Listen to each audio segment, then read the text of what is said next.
So, hello. Before we get started, I just thought you might like to know that my book, No Cure for Being Human and Other Truths I Need to Hear, is coming out in paperback. It will be available anywhere books are sold beginning in October.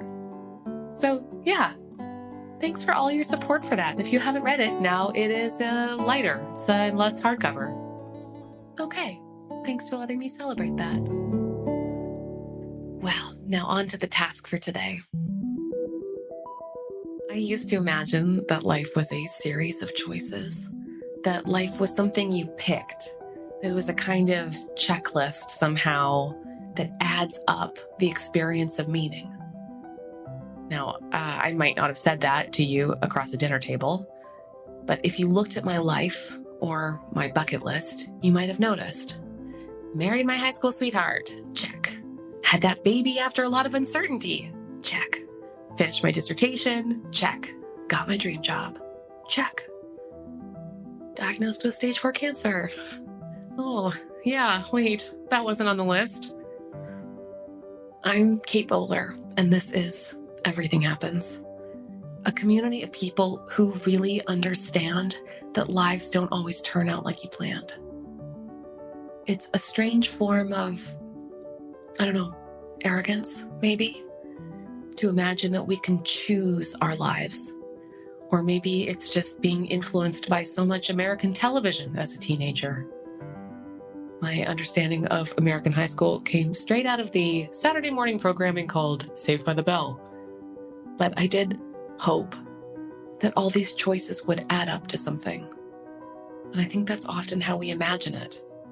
The job that should bring you purpose, the family you'll work hard to keep together, the marriage you fight for, the friends you've managed to keep up with, the success of your kids or grandkids, how comfortable your bank account is, the stamps in your passport, the hours you spend volunteering, the way you gutted it out starting that business or caring for your aging parents. Or maybe it's how well known you are, which maybe is nowadays measured by a TikTok follower count or some exciting abomination. Life really feels like it should add up, doesn't it? Until it doesn't. Until we experience a gradual change or maybe an abrupt one. Bodies that stop working like they did before, our failing memory, loved ones who move away, grief we can't fully get over. Before we know it, life isn't the one that we recognize, but it's the one we have. Today's guest studies high achievers and how they might not feel as fulfilled later in life as they might have hoped. So maybe you're a super achiever, or maybe you never got the chance. But my guest nudges those who will eventually experience this kind of decline, which is to say, all of us, by reminding us that there can still be good here. Beauty, meaning, but maybe best of all, love. Arthur Brooks is a professor at the Harvard Kennedy School and the Harvard Business School, where he teaches courses on leadership and happiness. He is also a regular columnist at The Atlantic, where he writes the popular How to Build a Life column. He is the author of a dozen books, including the #1 New York Times bestseller, From Strength to Strength, Finding Success, Happiness, and Deep Purpose in the Second Half of Life. And I am so excited to be talking about that with him today. Arthur, thank you so much for being here. Thank you, Kate. I've been looking forward to talking to you too. When people feel like they're having a kind of trajectory of success, maybe they're hard workers, they've sacrificed, and maybe there's a whole lot of luck. But when those people experience a change, either gradually or dramatically, that can be a really difficult thing to kind of acclimate your new sense of life around. Why are transitions like that so difficult to just kind of wrap our arms around? Well, people don't like change. It's the weirdest thing. Life is all about change. Why is it that the state of nature in our lives has changed, but we don't like it? And the answer is because we have a negativity bias about any change in our life, and that's perfect evolution. I mean, if you didn't have a bias toward being afraid or sad or angry about change, you'd get eaten by a saber-toothed tiger, in the Pleistocene, and you wouldn't have passed on your genes. You hear a twig snap behind you. Your first reaction should be, that's bad, I gotta run. Right now, the truth is that change, however, in retrospect, tends to be pretty positive. This is a thing that we call I'm a social scientist, and we call this fading affect bias. And the reason is because all the unpleasantness of change, that tends to fade into the background, but the things that you learn and the ways that you grow, you get those benefits later. And so therefore you remember the change as being more positive than it was. So here's the deal. You don't like it, but once you can actually wrap your mind around this, once you can actually become metacognitive about this, you can say, this is happening. I don't like it, but I know the data show that probably in the future, if I don't resist it too much, I'm going to get a lot out of this and look back on this a lot more fondly than I'm seeing it right now. So let's get a head start on actually not being so bummed out about it in the present. But, this is really important to keep in mind that wishing for something is not enough. You got to do the work, and you have to do the work by understanding yourself. And there's a lot that we can all do. And your question about transitions is a perfect example of that. I think one of the barriers, at least for me, around accepting some of the benefits of hindsight has been American culture's exhausting reframing work that is sort of everybody's mom's bathroom art. Or there's a lot of just look on the bright side, or you should be thankful you had that much, or the area of philosophical and religious expertise I have is in the everything happens for a reason sledgehammer that people receive. Like the burden of wanting to even start to get traction around my own circumstance when I feel how weary the rush to, I guess, because I won't say it's wisdom. I just feel like people want to push us so quickly into positivity, maybe before we can even get at the wisdom that you're describing. Yeah, for sure. And one of the things that I see a bumper sticker that says "Choose happiness." I want to slam my car into that car. And part of the reason is because I'm a scientist. I'm not a self-improvement guy. I actually study the science, the neuroscience, and social science of happiness.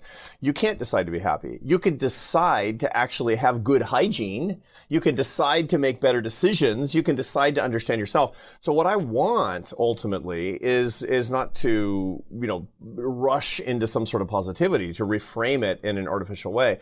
I want to be fully alive. That's what I want. And what I don't want to do is anesthetize myself against the experiences that I'm having, because I won't get the fading affect bias. I'm not a naturally very happy person. Happiness is a really hard thing for me. The reason I write about happiness is because I don't have it. And because I want it, and I want more of it. Look, I'm not afraid of unhappiness. Unhappiness is part of life, and I'm not afraid. I'm not even against unhappiness, but I do want to do the most that I can. It's like, well, I feel so at home.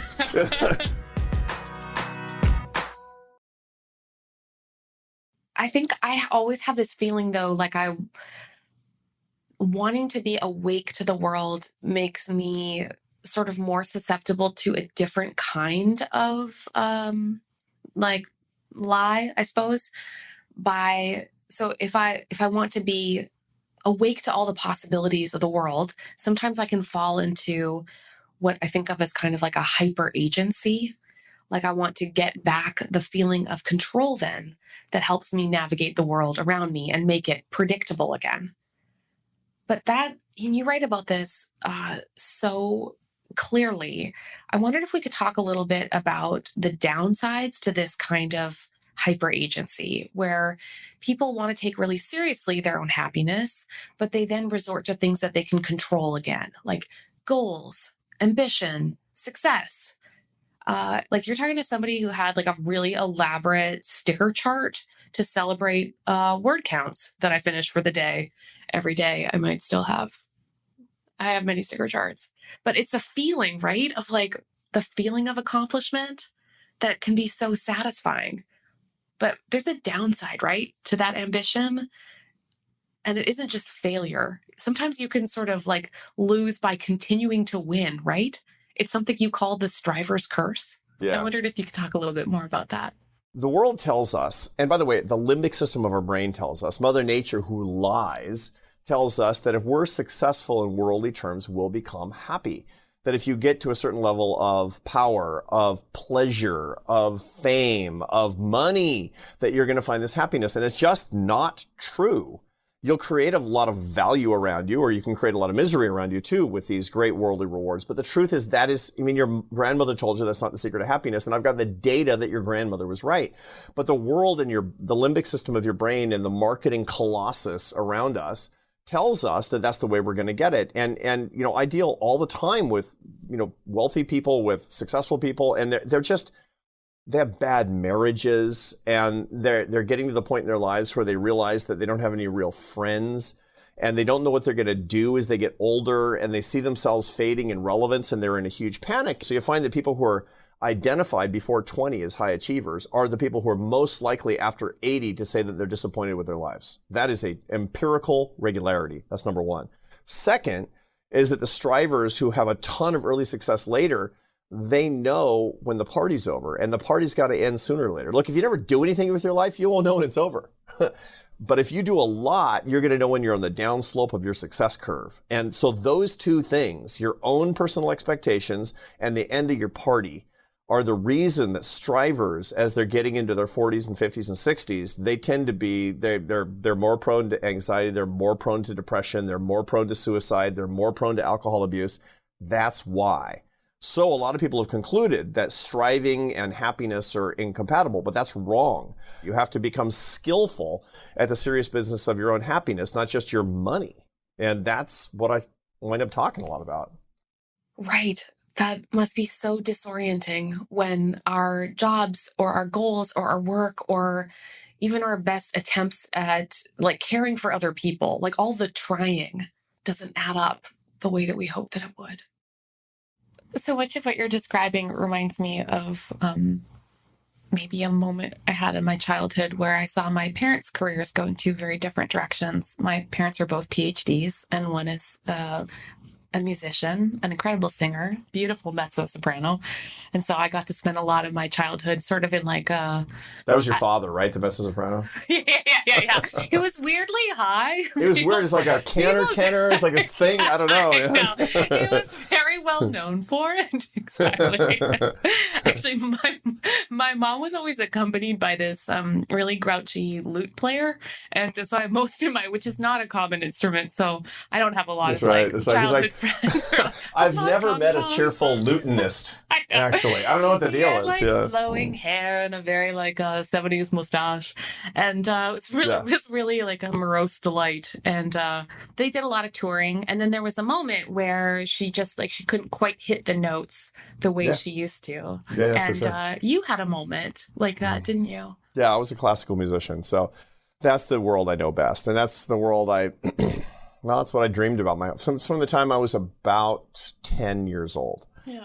So when I was 10 years old, I had a lot of musical talent, and I was good at it, and I practiced really hard. I wanted to be the world's greatest French horn player. So that's all I did was practice, and I was unmotivated in my studies, and I left college after 1 year, a little bit less than 1 year, dropped out, kicked out, splitting hairs. And I went on the road for my entire 20s as a professional French horn player. And my parents called it my gap decade. Oh right? my gosh, that's amazing. Yeah. And I played chamber music for a long time on the road, barely making my rent, but having a pretty darn good time. And then I wound up going to Barcelona and playing the Barcelona Symphony for a bunch of seasons as the associate principal French horn. And when I was there, starting kind of in my early to mid 20s, I noticed that I was getting worse. It was the weirdest thing. It was almost certainly a torn muscle. And there's a lot of musculature studies that people have done subsequently. I'm in my late 50s now, so it was a long time ago. But now they can do surgeries. And then it was just a big mystery. So I practiced more, and I went to all the best teachers, and I was in decline. And people like I was a pro. It's not like people are going, yeah, what's wrong with him? He can't hit the notes anymore. And I'm telling you, all of happiness is progress. And I was not making progress. On the contrary, I was going in the wrong direction. And it was just awful. Yeah. And you, I mean, it was. you seem like someone, I mean, we've just met, but I feel like I got a good read on the ampedness of your personality, Yeah, in which you a were little like, bit. oh, I'm going for it. Yeah. There will not be a fugue. I do not Oh, no. after. Yeah. But yeah, no, that's right. And I actually moved to Barcelona because I was chasing a girl. And the music career didn't work out, but this is our 31st wedding anniversary this year. And she helped me to have the courage to look at other things and to consider myself as more than as some of my abilities, of my career abilities. This is the key thing. I mean, a lot of people who are high performers that I talk to, they are homo economicus. They consider themselves, their identity to be what they do. And what I needed was somebody who loved me as Arthur Brooks, not that French horn player, to help me do that, to see that there was other things that I could do. And I went on and I went to college at 30 and then went on to graduate school and did some new things. And for a long time, I couldn't talk about it, actually. For a couple of decades, I couldn't really talk about it because I felt like a little bit of a loser. I was that guy with a PhD. It's like, yeah, I'm such a loser. It's like, you teach at Harvard. Yeah, but I'm not playing the French horn with the Barcelona Symphony. Everybody's got their hangups, is what I'm saying here. What did your wife say to you in particular? Do you remember that moved you into that new place? She said, you're not the sum of your French horn playing capacity. She said, you're a beloved son of God. She said that you're my husband. And that's what really matters. And you're going to be the father of our children. That's what really matters. And it's true, at the end of the day, everything will be forgotten except for the sum of the love in your life. What do I invest in for my happiness? And it's very clear. There's only 4 things. Your happiness 401k plan has 4 parts to it. Your faith or life philosophy, your family relationships, your friendships, and your work in service of other people. In other words, love of the divine, love of your family, love of your friends, real friends, not deal friends, and love of everybody in the way that you serve with your work. Love, love, love, and more love. There's nothing in there about, having, 5 LPs as a French horn player. I mean, who cares? I do kind of like, I think I'd like that person too, though. I really get that. Yeah. Well, I guess I was always a little self-conscious about, sounds stupid, but I was always a bit self-conscious about whether as a historian that was as smart as other disciplines, because in A Beautiful Mind, Russell Crowe's character goes, historians, trivia keepers. And I was oh no. I think I had a very long view of what a good life can look like because the other career in my family home was my dad being a historian who really never achieved a lot of sort of official success, but had a lot of deep vocational success because... And satisfaction probably, right? Yeah, he wrote and especially kind of once he gave up on the shiny feeling, he started doing his best work in, he became a historian of Christmas. He used to be a Tudor historian. Same. And then I realized he kind of talked me into the kind of work which is sort of what I see in my lovely colleagues, is like no one there. I'm not going to get a new office because everyone plans on dying in those offices, and I'm sort of into that model of greater and greater vocational clarity if we move from maybe some of our synthetic work to into our like deeper synthetic work. Yeah, for sure. That's from original to synthetic is the way to think about it. And original composition, original invention, original innovation into synthesizing other people's work and your own into a coherent story. It's really interesting. I write now a column for 500,000 readers a week or something, not based on my own experiments. On the contrary, I'm harvesting academic research and linking it together, talking about what it actually means for people's lives who are working on their own happiness. And that for me, I'm telling you, Kate, I've never been happier as a result of the fact that I finally am on the right curve. I'm not fighting against the past and fighting for the future. And I've been able to, I do need to work a little bit less, but I've been able to relax onto the right curve, into what I'm supposed to do. And writing, speaking, and teaching, doing creative work that's highly synthetic. It's great. Mm-hmm. Explain that second curve again. So the second curve of crystallized intelligence is the intelligence that backfills what you're losing using the accumulation of the knowledge that you've gained. So you learn a lot in your 20s and 30s over the course of your inventive work, whether you're doing data science or you're an electrician or whatever you happen to be doing. You're just learning and learning and learning new things. And that's like building up this library. That library actually starts to come in really, really handy as you're increasing in your 40s and 50s, your ability to use the library. And so what that means is that you're much better at matching people up into teams. You're better at supervising people if you're willing to be generous. You're much better at teaching almost every subject. And the reason is because everything reminds you of everything else. And you'll talk to an old person who's really on point, and they'll be like, yeah, this reminds me of this other thing. And so they're very good at metaphor. They're very good at pattern recognition. That's crystallized intelligence. It goes through your 40s and 50s. It stays high in your 60s and 70s and 80s and even in your 90s if you keep your marbles. Wow. Arthur, I wonder if we could give the same answer or response to people who don't get to feel that peak feeling. Because a lot of people who I meet either have these like really emotionally expensive jobs where they don't really feel, there's not always a feeling of getting somewhere, or there's a lot of people who deferred dreams in order to care for other people, right, parents, kids, etc. But they still need to make that switch into a different kind of measuring the second half of their life.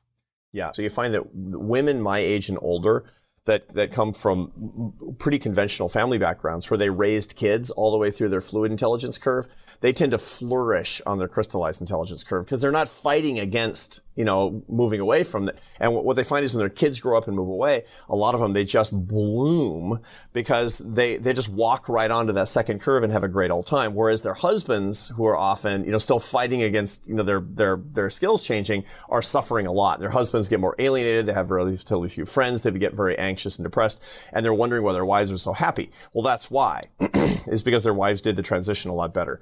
This is also can be the case for a lot of caregivers. It's very, very difficult to develop and enjoy your fluid intelligence curve when you're constantly taking care of other people that need you. And I mean, you can get better at it. You can get more acute at it. You can come up with new and better ways to do it. But what you're really, really good at, especially later in life, is thinking of yourself as a teacher, a sharer. You're thinking of somebody who's a server, which is ideally suited to crystallized intelligence. So if you reframe what you're doing in a serving profession as teaching other people to be happier, to be better, to be something higher than they were, what am I doing to lift other people up with my knowledge and in my skills, with the love that I have in my life? You'll be ideally using your crystallized intelligence. So everybody can be a professor in their own way. Oh, I like it when you say that, because that's all I've really ever. I used to, before my diagnosis, I think I absolutely would have fallen into the definition of the intense striver that you're describing. I just was like, I wasn't even trying to imagine life as a ladder, but I was climbing until all the rungs just sort of weren't available anymore. But I had the feeling of accumulation, and I had really sort of, I think, without knowing it, adopted a kind of bucket list attitude toward my life. And I wondered if we could talk a little bit about like bucket list mentalities and maybe like reverse bucket lists that we might adopt instead. So that's the satisfaction problem that you're talking about. And a lot of people who are hardworking and relatively ambitious and high performing or just distracting themselves from life, and there's a lot of ways you can distract yourself. You can drink a lot of alcohol, you can take some drugs, you can gamble, you can look at pornography. There's a lot of ways that you can distract yourself from the hard business of life.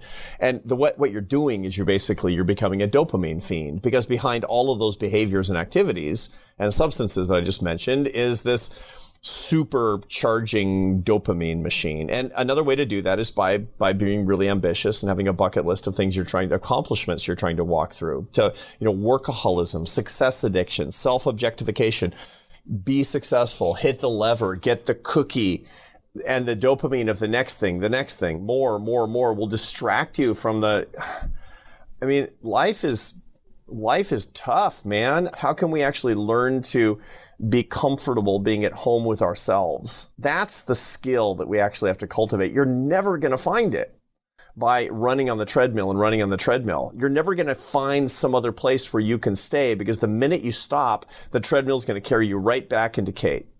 And it's like, there you are.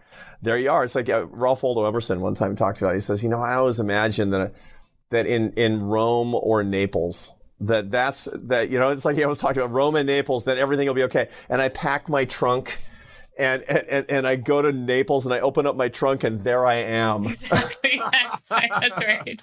That's the key thing to keep in mind. And that's the big problem. That's the satisfaction problem. So a bucket list is basically saying, when I achieve these things, and then I'm going to be okay. When I experience these things, then I'm going to be happy. No, you're not. You need to detach yourself from those particular cravings and desires, from those delusions. You need to learn actually what it means to be with yourself right now, today and tomorrow and every day. And that's a really hard thing to do for some. For me, that's a really hard thing for me. When I was researching the history of bucket lists, I had started following all kinds of like bucket list social media accounts to see this sort of like endless hunger that these created. And then, of course, during the pandemic, it's like, how many painted staircases can Angela do? And the answer is, when the world constrains us, we don't so much love learning the lesson you're describing. Then we're just... then it's like you got no choice. Yeah. You're stuck. Welcome. You're stuck. And some people, by the way, 7% of Americans were really happy during the lockdowns. Those are like the cats. Cats are like, this is awesome. This is great, right? It's like, I'm going to sleep on the windowsill all day long. I'm not going to move from the windowsill. Don't bother me. A golden retriever, then it's a problem. Good luck us. I know it's a problem. If you're a neurotic golden retriever, all the worst.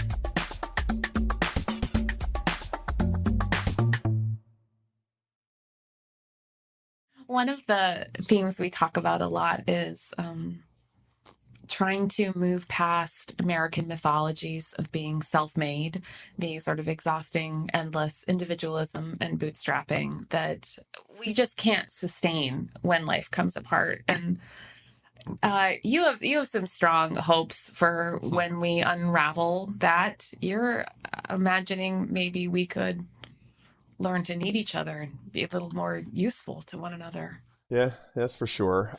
The problem for a lot of people who've been excessively individualistic over the course of their lives is that they have desiccated relationships. And this is one of the things that I find for the unhappiest people my age and older. Very, very ambitious people, the high achievers, the strivers. They have substituted their own success for love, and it's been a really bad bargain. It's really important, though, that what you find is coming to understand that anybody can develop better love and better relationships and better networks of healthy relationships at any point in life, but you got to treat it like any other serious task.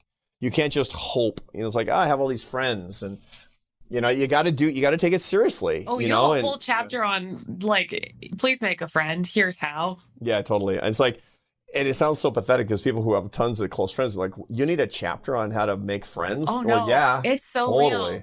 We had a lovely Dr. Vivek Murthy is such a wonderful our Surgeon General. He's phenomenal. Think he's a total delight. And the soulfulness with which he talks about loneliness, I mean, it does make it so real that for a lot of people, like and certain, especially kind of like demographic pockets, like men, period. A lot of guys, they're really, really incompetent at it. Women tend to get better at friendship as they get older. Men get worse as they get older. So the 60-year-old men who've had a lot of material success in their work, they tend to be very, very lonely people. Not always, but boy, do I ever see it a lot, and do I ever see it in the data as well. Because they're incompetent. They don't know how to, their last time they had really close friends was like college. Yeah. And then in their 20s, they got married, and then they wouldn't hang out after work because that would be cheating your family. And so the result is that their only friend is their wife. And their wife is like, I need more friends than this. Walking away from your book, I felt like I'd sort of had a pep talk for decline. I mean, I think I was especially nervous about decline because I've had a lot of setbacks. Like I mean, cancer like took me out for a lot of my 30s. And then I think I wasn't really ready to hear people complain about like fading vision or like I wasn't ready to accept small decline because I think it made me worried. Like thank you so much. I've already lost so much. But there's a deep hopefulness in learning to accept ourselves as we change. The other thing you did too is you talked me into the endlessness of my career as a historian, and for that, and for so many things. You're going to be 95 and still working. That's the bad news. Sorry. I can't wait.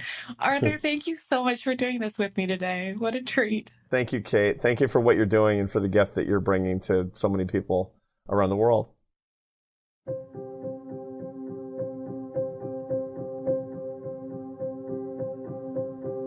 Hey, if you thought that things were going to add up differently, retirement was supposed to feel like a reward, but it doesn't exactly. Or maybe you missed too many big moments with your kids or friends and it felt like it was going to be worth it, but now everyone lives so far away.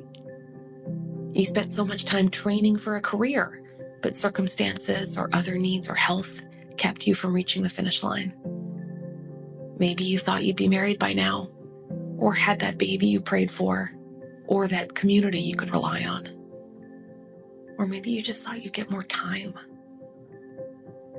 Maybe this place, this strangely unfulfilled, unchecked off place, can be ripe for a blessing too. So, blessed are you who say, this did not add up. I had hoped these choices I made, the life I tried so hard to pick, would add up to something meaningful. But now I'm left without many choices at all. Left wondering, did I pick right? Did I waste my days? What should I have done differently?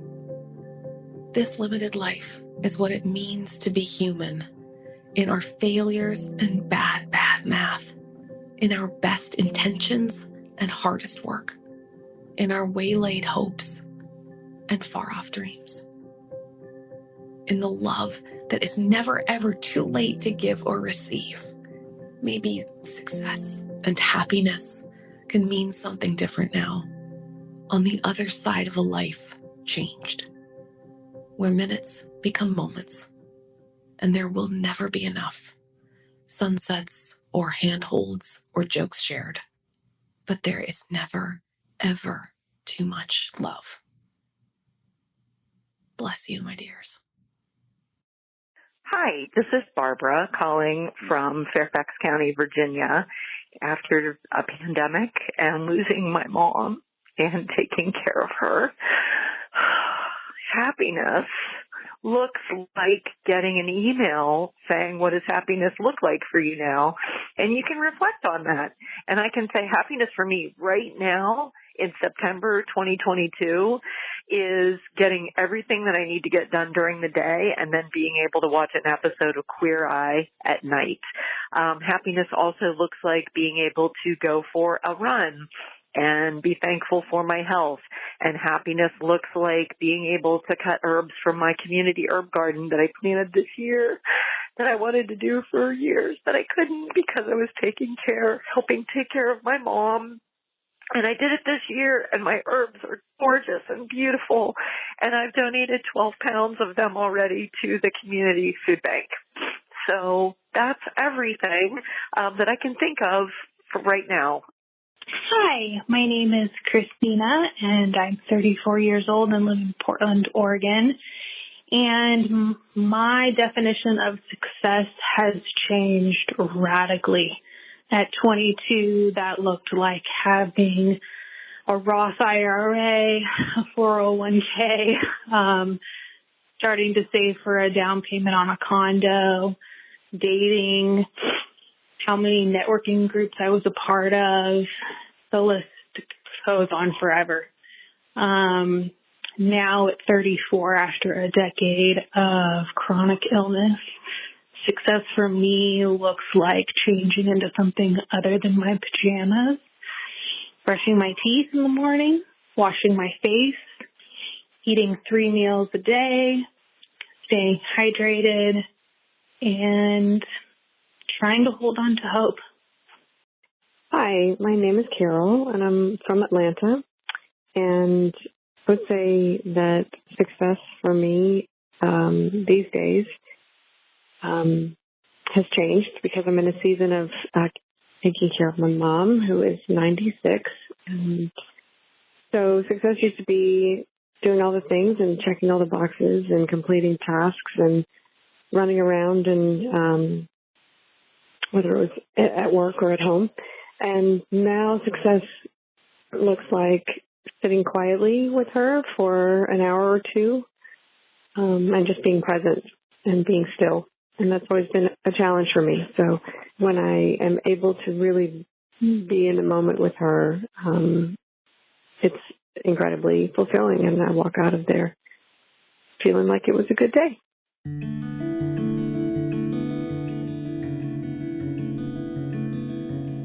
A really special thank you to our generous partners who make this work possible: Lilly Endowment, the Duke Endowment, Duke Divinity School, and Leadership Education. And to my wonderful team, Jessica Ritchie, Harriet Putman, Gwen Higginbotham, Brenda Thompson, Keith Weston, Jeb, and Sammy. Thank you. And I'd really love to hear what you loved about this episode. Would you do me a favor and leave a review on Apple Podcasts? It really, really means a lot to us when we get to hear what we do well and also even what we can do better. You can also leave us a voicemail, and who knows, we might even be able to use your voice on the air. Call us at 919-322-8731.